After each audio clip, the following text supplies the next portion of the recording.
ಯೇಸು ಕ್ರಿಸ್ತನ ಮಹಾಪರಿಶುದ್ಧ ನಾಮದಲ್ಲಿ ಎಲ್ಲರನ್ನು ವಂದಿಸಿಕೊಳ್ಳುವವನಾಗಿದ್ದೇನೆ. Praise the lord. ಶಾಲು. ಈ ಬೆಳಗಿನ ಜಾವದಲ್ಲಿ ವಾಕ್ಯ ಓದಿಕೊಳ್ಳೋಣ. ಪೌಲನು ಕೊರಿಂಥದವರಿಗೆ ಬರೆದ ಮೊದಲನೇ ಪತ್ರಿಕೆ 5ನೇ ಅಧ್ಯಾಯ 11ನೇ ವಚನ ಓದಿಕೊಂಡು ಸ್ವಲ್ಪ ಹೊತ್ತು ಧ್ಯಾನ ಮಾಡಿಕೊಳ್ಳೋಣ.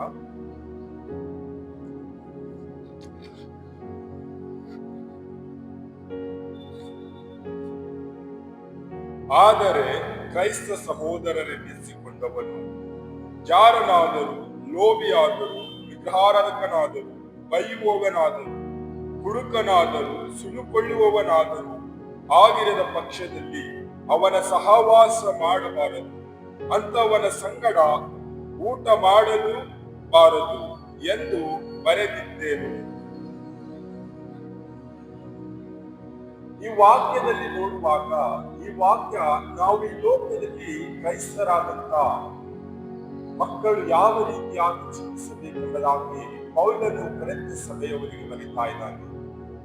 ಕೊರಿಂಥ ಸಭೆಯವರಿಗೆ ಪೌಲನು ಕ್ರೈಸ್ತ ಮಕ್ಕಳಾದಂತ ಜನರು ಯಾವ ರೀತಿಯಾಗಿ ಜೀವಿಸಬೇಕೆಂಬುದಾಗಿ ಬರೆಯುವಾಗ ನಾವು ಕ್ರೈಸ್ತರಾದಂತವರು ಈ ಲೋಕದಲ್ಲಿ ತುಂಬಾ ಜಾಗರೂಕರಾಗಿ ಜೀವಿಸುವಂತವರಾಗಬೇಕು.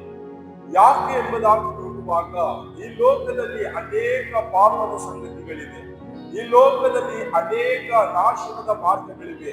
ಆ ಎಲ್ಲ ಮಾರ್ಗಗಳಿಂದಲೂ, ನಾಶನದ ಮಾರ್ಗದಿಂದಲೂ, ಪಾಪದ ಜೀವಿತದಿಂದಲೂ ನಾವು ಪ್ರತ್ಯೇಕಿಸಲ್ಪಟ್ಟವರಾಗಿ ಲೋಕದಲ್ಲಿ ಜೀವಿಸಬೇಕು. ಈ ಲೋಕದಲ್ಲಿ ನಾವು ಯಾಕೆ ಪ್ರತ್ಯೇಕಿಸಲ್ಪಟ್ಟವರಾಗಿ ಜೀವಿಸಬೇಕು ಎಂಬುದಾಗಿ ನೋಡುವಾಗ ನಮ್ಮ ದೇಹವು ಪವಿತ್ರ ಆತ್ಮನ ಆಲಯವಾಗಿದೆ. ಈ ನಮ್ಮ ದೇಹದಲ್ಲಿ ಯೇಸು ಕ್ರಿಸ್ತನು ವಾಸಿಸುತ್ತಾನೆ. ಈ ಲೋಕದ ಸೃಷ್ಟಿಕರ್ತನು, ಮಹಾಪರಿಶುದ್ಧನು ಆದಂತ ಯೇಸು ಕ್ರಿಸ್ತನು ನಮ್ಮ ಆತ್ಮದಲ್ಲಿ ವಾಸಿಸುವಂತವನಾಗಿದ್ದಾನೆ.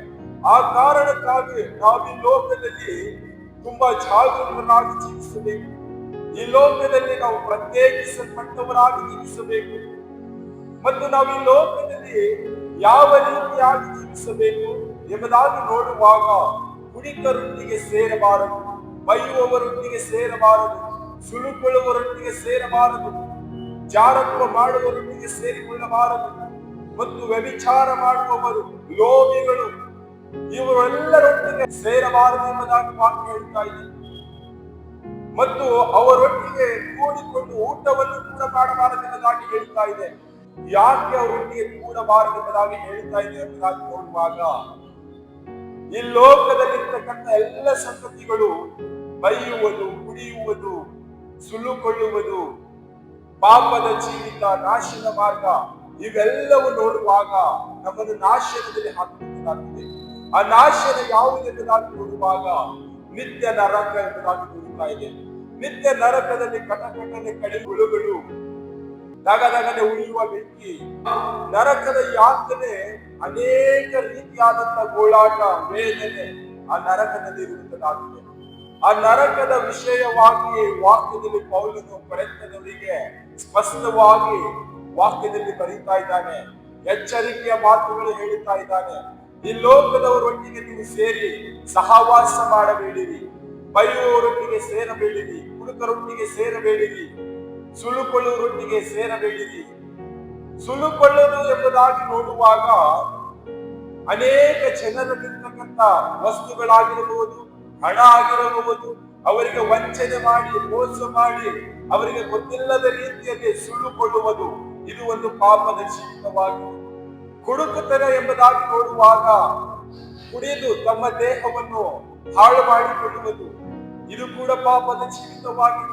ಬೈಯುವುದೆಂಬುದಾಗಿ ನೋಡುವಾಗ ನಮ್ಮ ಹೃದಯದಿಂದ ಜೀವಧಾರೆಗಳು ಹೊರಡುತ್ತವೆ, ನಮ್ಮ ಬಾಯಿಂದ ಜೀವಕರವಾದ ವಾಕ್ಯಗಳು ಹೊರಡುತ್ತವೆ.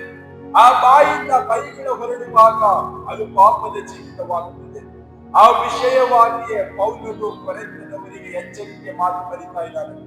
ನಾವುಗಳು ಕೂಡ ಈ ಒಂದು ದಿನದಲ್ಲಿ ಲೋಕದಲ್ಲಿ ಜೀವಿಸುವಾಗ ನಮ್ಮ ಒಂದು ಸಂಬಂಧ ಯಾರೊಟ್ಟಿಗಿದೆ? ಕುಡುಕರೊಟ್ಟಿಗೆ, ಬೈಯುವವರೊಟ್ಟಿಗೆ, ಸುಳುಕೊಳ್ಳುವವರೊಟ್ಟಿಗೆ, ನಾಶನ ಮಾರ್ಗದಲ್ಲಿ ಜೀವಿಸುವವರೊಟ್ಟಿಗೆ ನಮ್ಮ ಸಂಬಂಧ ಇದೆನಾ?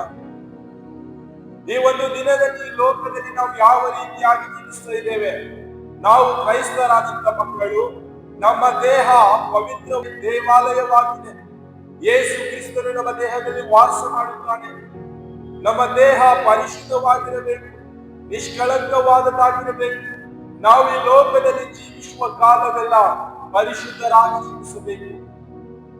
ಈ ಲೋಕದಲ್ಲಿ ಜೀವಿಸುವಾಗ ನಾವು ಯಾವುದು ತಪ್ಪು ಮಾಡದ ಹಾಗೆ, ಯಾವ ಒಂದು ದೋಷ ಮಾಡದ ಹಾಗೆ ನೀತಿವಂತರಾಗಿ ಲೋಕದಲ್ಲಿ ಜೀವಿಸಬೇಕು. ನಾವು ಈ ರೀತಿಯಾಗಿ ಲೋಕದಲ್ಲಿ ಜೀವಿಸುವಾಗ ನಮ್ಮ ನಿರೀಕ್ಷೆಯ ಜೀವಿತ ಅದು ಫಲ ಕೊಡುವಂತದಾಗಿದೆ. ನಮ್ಮ ನಿರೀಕ್ಷೆ ಪರಲೋಕ ರಾಜ್ಯವಾಗಿದೆ. ಆ ಪರಲೋಕ ರಾಜ್ಯಕ್ಕೆ ನಾವು ಹೋಗಬೇಕಾದರೆ ಈ ಲೋಕದಲ್ಲಿ ಪ್ರತ್ಯೇಕಿಸಲ್ಪಟ್ಟವರಾಗಿ ಜೀವಿಸಬೇಕು.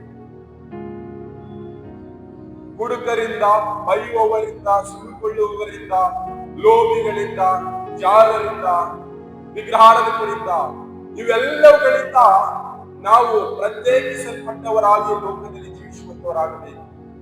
ಕರ್ತನು ಈ ವಾಕ್ಯ ನಮ್ಮೆಲ್ಲರ ಆತ್ಮೀಯವಾಗಿ ಆಶೀರ್ವದಿಸಲಿ. ಆಮೆನ್.